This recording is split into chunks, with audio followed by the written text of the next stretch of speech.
नमस्कार बच्चों, चलिए आज पाठ 6 मेरा अहोभाग्य को समझते हैं। मेरा अहोभाग्य पाठ के लेखक चंद्रगुप्त विद्यालंकार जी हैं। इनका जन्म 1906 में हुआ था। ठीक है। इन्होंने अनेक रचनाएं अर्थात किताबें या निबंध या कहानियां लिखी, जिनका नाम है संदेह, मेरा बचपन, न्याय की रात, मेरा मास्टर साहब, चंद्रकला, पगली, 3 दिन, भय का राज्य आदि। इन्होंने साहित्य एवं पत्रकारिता के क्षेत्र में उल्लेखनीय कार्य किया है। पत्रकारिता क्या होती है बेटा? वे लोग जो समाचार पत्र लिखते हैं, समाचार पढ़ते हैं, वो सब क्या है? आपके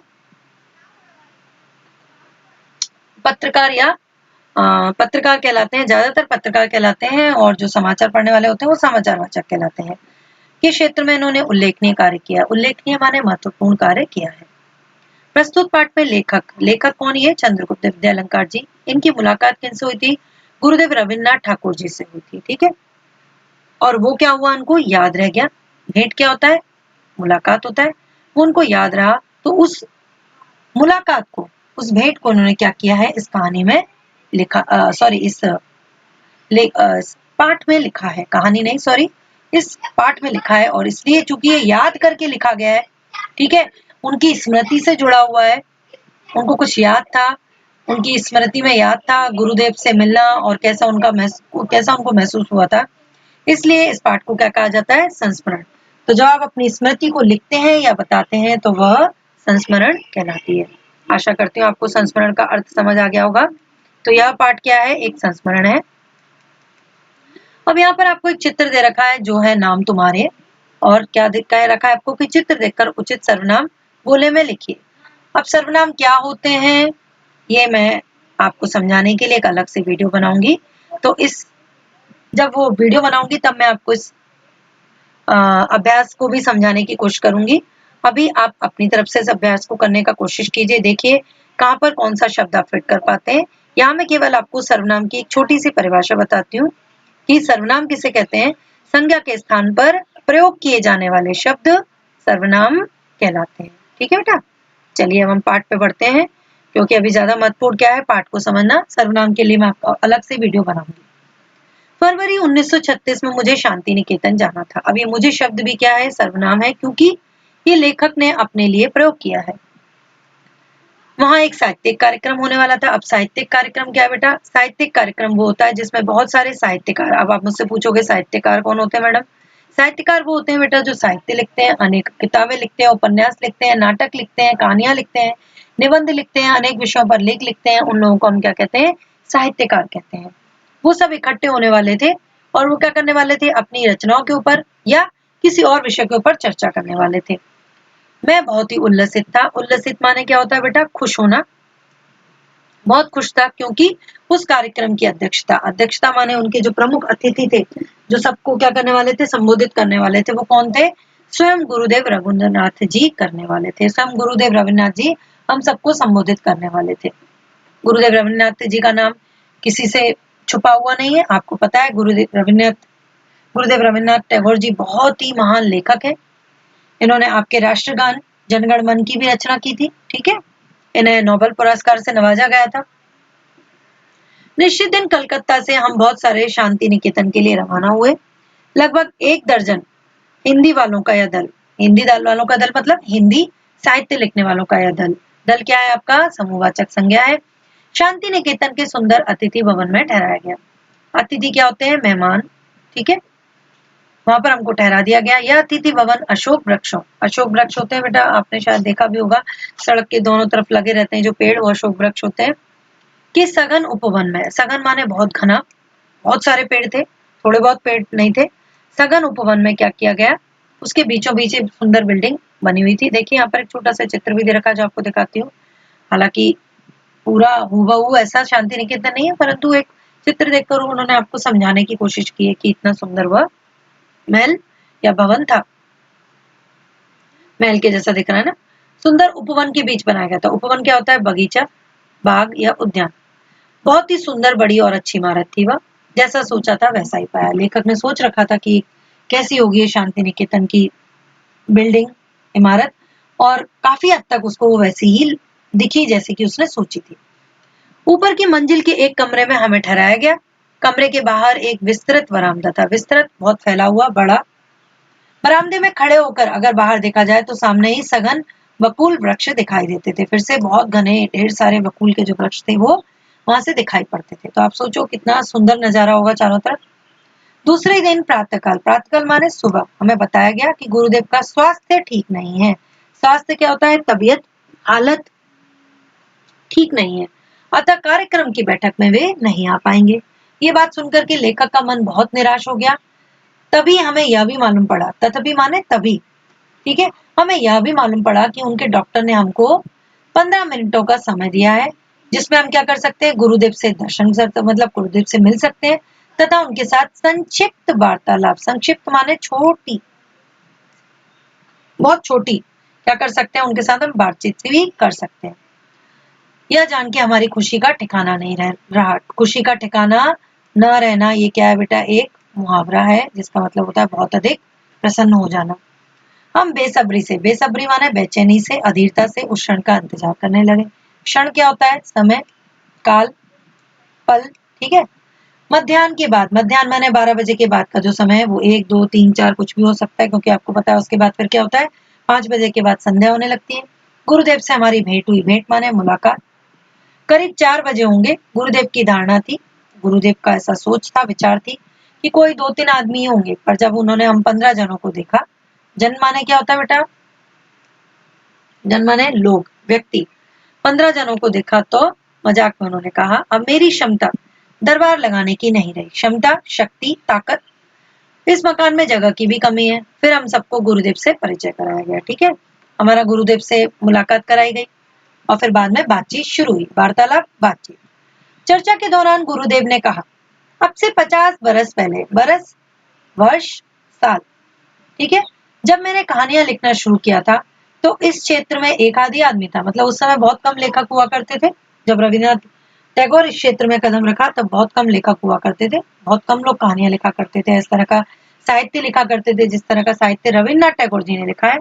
मेरी प्रारंभिक, प्रारंभिक माने शुरू की कहानियों में ग्रामीण जीवन, ग्रामीण गांव के लोग, गांव का जो जीवन है उसी के ही क्या है? संसर्ग का ही वर्णन है। किस तरह से वहां के लोग रहते हैं, किस तरह से उनके विचार थे, क्या वो किस तरह से करते थे, इन्हीं सब बातों का वर्णन है। उसके पहले इस तरह की कोई चीज बांग्ला भाषा में नहीं थी। बांग्ला भाषा माने बंगाली लोग जो बोलते हैं उस भाषा को क्या कहते हैं? बांग्ला भाषा कहते हैं, ठीक है बेटा। मेरी कहानियों में ग्रामीण जनता की मनोवृत्ति, मनोवृत्ति माने उनके मन के जो भाव हैं, ठीक है, किस तरह से वो सोचते हैं, कैसा महसूस करते हैं, क्या अनुभव करते हैं, उन सब बातों का पता चलता है। दर्शन होना माने पता लगना। उन कहानियों में ही कुछ ऐसी चीजें जो संसार के किसी भी देश के आदमी को भा सकती है। मैं चाहूंगी बच्चों की आप भी क्या करो, रविन्द्रनाथ टैगोर की कहानियां पढ़ो, तो आप जान पाओगे कि वो कितने अच्छे और कितने उत्कृष्ट लेखक हैं। क्योंकि मनुष्य स्वभाव तो दुनिया में हर जगह एक सा ही होता है, और ये बात बिल्कुल सही है। हम चाहे कितना भी बोले पर मनुष्य सब जगह एक सा होता है। अच्छी बात हर जगह के मनुष्य को अच्छी लगेगी, बुरी बात हर जगह के मनुष्य को बुरी लगेगी, ठीक है। गुरुदेव कुछ समय के लिए रुके, तभी अपने आप मेरे मुंह से निकल पड़ा, गुरुदेव आपके मन में काबुली वाला इस कहानी का विचार कैसे आया? काबुली वाला बेटा बहुत प्रसिद्ध कहानी है जिसको इन्होंने लिखा है। यह लोकप्रिय कहानी देश के सभी भाषाओं के सभी बच्चों को बहुत ही प्यारी लगती है, इसलिए इन्हें सभी भाषाओं में लिखा भी गया है बेटा। गुरुदेव बोले, वह कहानी तो कल्पना की सृष्टि है, मतलब मैंने मन से ही लिखी है, परंतु हाँ, एक काबुली वाला था जो हमारे यहाँ आता था। काबुली वाला कौन है बेटा? काबुली वाला, काबुल एक देश का नाम है, ठीक है।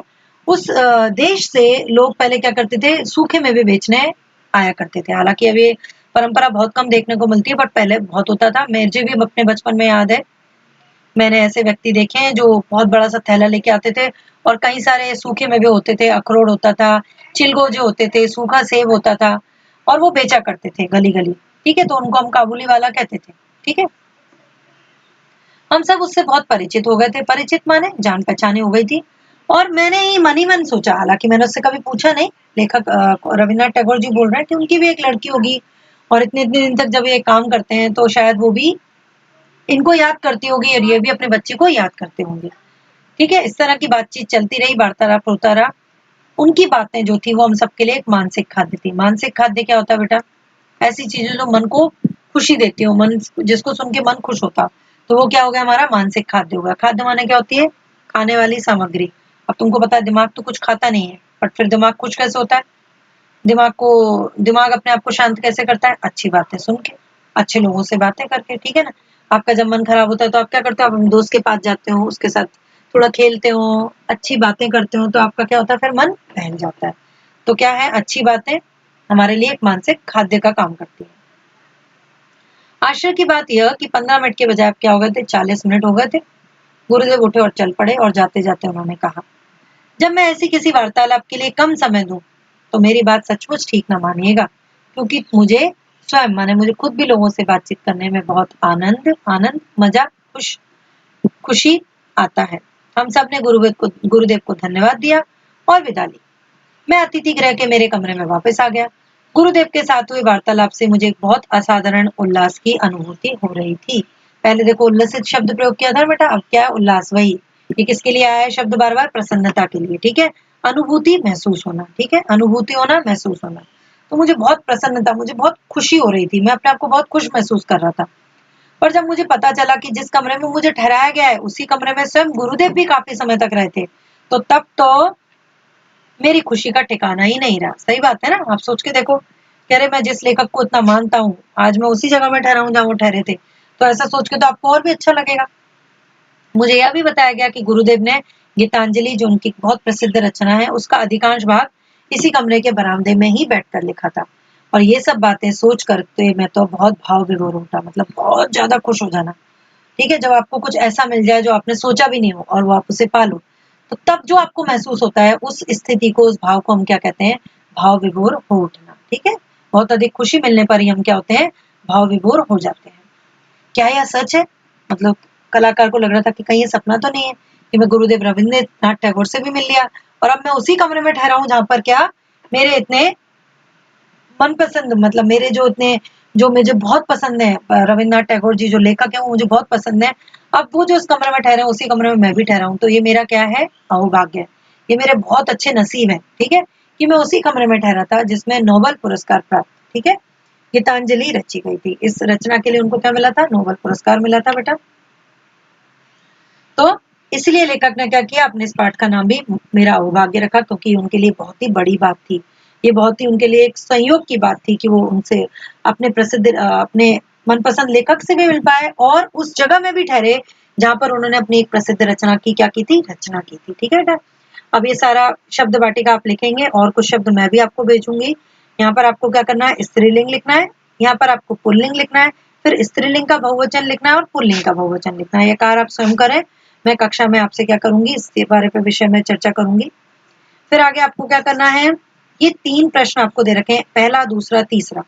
ये तीनों छोटे प्रश्न हैं, इसमें आप कोई प्रस्तावना और पाठ परिचय नहीं लिखेंगे, परंतु चौथा प्रश्न, लेखक आनंद विभोर क्यों हुए, इस प्रश्न में आप प्रस्तावना और पाठ परिचय दोनों लिखेंगे। मैं आपको फिर से एक बार याद दिला देती हूँ। प्रस्तुत प्रश्न हमारी पाठ्य पुस्तक सुलभ भारती के पाठ मेरा अहोभाग्य से लिया गया है, ठीक है, जिसके लेखक चंद्रगुप्त विद्यालंकार जी हैं, ठीक है। प्रस्तुत, फिर उसके बाद आप पाठ परिचय लिखेंगे। प्रस्तुत पाठ में लेखक ने गुरुदेव रविन्द्रनाथ टैगोर जी से हुई भेंट से संबंधित संस्मरण बताया है, ये आपका पाठ परिचय होगा, ठीक है बेटा। तो ये आप लिख करके क्या करेंगे? आप अपने चौथे, वैसे तो आप अगर चाहें चौथे और दूसरे प्रश्न में भी आप क्या कर सकते हैं? इस प्रस्तावना और पाठ परिचय का प्रयोग करके प्रश्न उत्तर लिख सकते हैं, ठीक है बेटा। यहाँ पर देखो आपको कई सारे नोबेल पुरस्कार, विभूतियां, ये सब देखो हमारी ज्यादातर इंडिया से ही है। इनका आपको क्या करना है? इनका चित्र चिपका करके इनके बारे में जानकारी इकट्ठी करनी है। कक्षा में मैं आपसे क्या करूंगी? कक्षा में मैं आपसे उनके बारे में पूछूंगी, ठीक है। तो आप ध्यान से उनके बारे में पढ़ेंगे और उनसे संबंधित जानकारी इकट्ठा करेंगे कि उन्हें क्यों नोबेल पुरस्कार दिया गया, ठीक है बेटा। आशा करती हूँ आप लोगों को पाठ अच्छी तरह से समझ आया होगा, ठीक है बेटा। तो ध्यान से जो उसका मैं आपको कार्य उपलब्ध कराऊंगी आपकी गूगल क्लासरूम में, आप उसे अच्छे से लिख लीजिएगा, ठीक है बेटा। Thank you.